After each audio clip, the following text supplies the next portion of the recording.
Right, we're going to go through our transfer talk. It is time for a good idea, bad idea, deal or no deal. What do they say when, a love match happens on Love Island? It's a good question. Is there like a term for it? A love match is an interesting one. They should use that term, actually.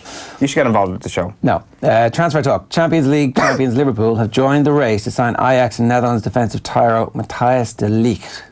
Should he ignore basket kicks Manchester United and a regressing Barca side to join the six-time European champions?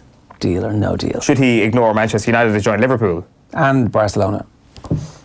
Yes. He should absolutely have Manchester United at the very bottom of that list of particular candidates. Is there nobody who thinks that joining Man United, one of the biggest clubs in the world, and being the saviour is actually a good thing? And also, Alexis Sanchez money? Alexis Sanchez money. Speaking of the Alexis Sanchez money, I'm not sure if that's actually going to be any bit more significant than what he would get at, say, Liverpool or Juventus, because Mino Raiola has been out and he's been speaking, and he personally favours a move to Liverpool or Juventus for De Ligt.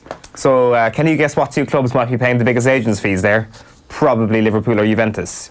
If they're paying the biggest agents' fees, they're probably willing to spend Alexis Sanchez money. They're willing to do something stupid with their wallet, which is maybe paying a teenager huge amounts of money. I don't think it'd be stupid from a Liverpool perspective whatsoever. I think they can nurture this guy, put him beside his countryman, and turn him into a world-class centre-half. The thing is, with Manchester United, put him into the starting team there. He needs to be a world-class centre-half next season. Otherwise, it will be viewed as a bust. That time will be there for him at Liverpool. So, you're saying go to Liverpool, take a bit less money, and... One Liverpool, two Barcelona, three Manchester United. Of those teams, I would have Juventus ahead of Manchester United even in that group as well. I want a bonus question here, and I'm going to hold you to this. How much will the transfer fee be for Matthijs de Light? £90 million.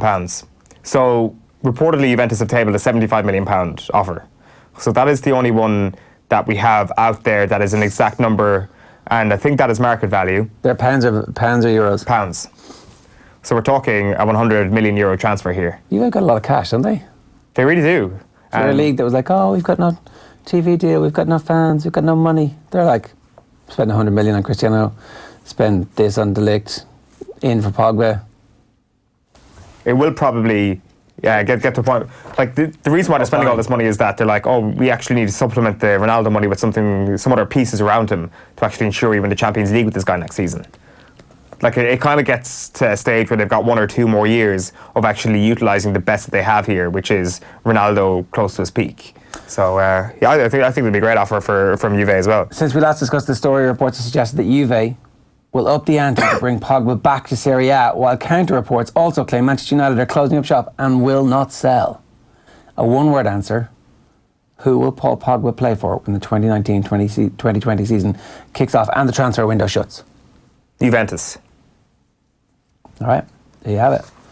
Breaking news. Owen has confirmed that Paul Pogba is joining Juventus. I'm going to write that down. Got Mino Raiola on the line this morning. Juventus. David Beckham wants to sign Barcelona and Uruguay striker Luis Suarez for his new MLS side, Inter Miami. Is it too early for the Uruguayan to go to the MLS, aged 32? Is there a Premier League club who should try and hijack that deal? Yes and yes. Like, he scored 21 goals in La Liga last season. Granted, he turns 33 next season. It's a winding road downhill here from Luis Suarez, and there's no question that he is on that way downhill. He's close to getting to that cliff. I think he's a cliff player. I think he's like a wind down slowly, still be scoring and still playing and enjoying football in the MLS at 40 before he's won last season back in Uruguay. Well, maybe cliff might be a little bit harsh, considering it has actually winded down for the last four or five consecutive years. When he had that 40 goal season, he scored, as I say, 21 last year. Like any Premier League team would take him outside the top 6. Now, which teams inside the top 6 would take him? The thing is, you think about what would it require to actually get Luis Suarez to come on board. A 3-year contract maybe is what his agent will be pushing, and give me, what would it be, 250 grand a week? Are you going to pay that for somebody who turns 33 next year, given the huge body of evidence we have that a lot of these transfers are complete disasters when you give an old guy a big fat contract? So the perfect candidate Man United would be Manchester United, but who is the perfect candidate to hopefully learn from their mistakes? It is also Manchester United. So I'm not sure could I ever see that happening. Also, I seem to think that from the comments before the Champions League semi-final, that Luis Suarez actually kind of does have a bit of a graw for Liverpool. That I'm not sure would he actually join a City or Manchester United. Then again, you know, celebrated the goal. Happy. Does he score more than the 83 MLS goals that Robbie Keane scored? More or less?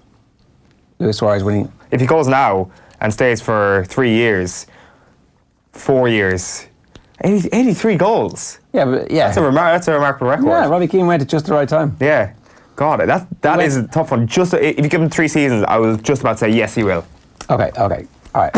So Suarez in 2 years will go and spend 3 years and finish at 38. Mm-hmm. Okay, so it's not beyond the bounds possibility. Inter Miami. Well, it's Kenmare's team is Inter Kenmare. I mean, but that's obviously, fine because they're Kenmare. This is like a hyper global brand from Miami. Well, all brands are the same to me. You still call your team something. I don't know. It's just I'm not sure. It's not the coolest name you could have come up with. Like you could have come up with something else. What would you come up with? I don't know. The Miami footballs, whatever. Like. It's not very. It doesn't speak very much like Miami to me. Internazionale. What language is it? It is Italian, isn't it? I have no idea. But what's the link with Miami? I mean, football. Football is the link. Football is a global language. Real Salt Lake is Royal Salt Lake in Spanish. Mm-hmm. Also, a stupid name. The Mormons love their royalty. Well, I mean, maybe they do. Okay, so I did that one earlier in the week. Tottenham chairman Daniel Levy has told Real Madrid Denmark midfielder Christian Eriksen, 27, is not for sale, but the Dane has hinted that he's ready for a new challenge. I think he actually said, I'm ready for a new challenge. Considering that he may be in the shop window, could Ireland be collateral damage if the midfielder needs to impress suitors tomorrow night? Yes, very much so. If he that Ireland could be collateral damage, but I'm not sure if he actually is trying to impress suitors. He will want to play well to impress his own employer. The idea that he wants a new challenge, I think that comes straight out of the Maurizio Pochettino skill in negotiating. I think Christian Eriksen deep down wants to stay at Tottenham. Do you? I think so. Would you not just say, I'd like to stay, but they need to pay me more money? No, because that way you play one of your cards on the negotiating table in public. Yeah, it's a fair point. You don't say that. You say, I want to join Real Madrid. Well, you could be a bit more blunt about it, but then you could actually be a little bit too mean. You've got to strike that balance, and Christian Eriksen is trying to gently put it to Tottenham that he wants to have a good old negotiation with them. Okay, so, bonus question. Will he score against Ireland, yes or no? Yes. All right. Hot take right there. World-class player scores against non-world-class opposition. Is it going to be a 0-0 draw, though? It'll probably be 1-0. Christian Eriksen winner. Yeah. All right.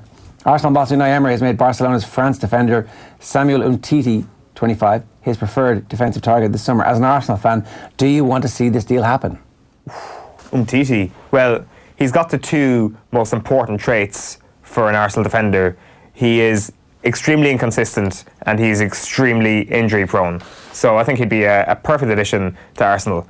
He would be a great addition. He'd be a great signing for any Europa League team. The thing is, you could go back to the De Ligt signing of Barcelona, sign him.